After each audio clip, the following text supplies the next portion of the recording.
આ drive specifically જે અનધિકૃત રીતે જે વાહનોની હેડલાઇટ છે એમાં છેડા કરી અને એમાં ફેરફાર કરતા હોય છે.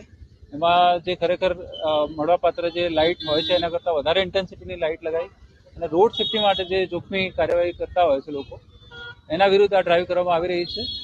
અને આ જે છે અનધિકૃત રીતે કોઈ પણ હેડલાઇટ લગાવે એમાં બલ્બથી ચેન્જ કરતા હોય છે. એમાં મોટર વાહન ધારાની કલમ 182 મુજબ આપણે 5,000 રૂપિયા સુધી દંડની જોગવાઈ છે. અને એ સિવાય રોડ સેફ્ટીને જોખમી થાય છે એના રીતે 1,000 રૂપિયા હજી બીજો દંડ કરી શકાય છે. એટલે ટોટલ 6,000 રૂપિયાનો આપણે દંડ કરીએ છીએ. જો દંડ છે એ માંડવડ ના થાય તો આમાં કાયદામાં 6 મહિના સુધીની કેદની સજા પણ છે.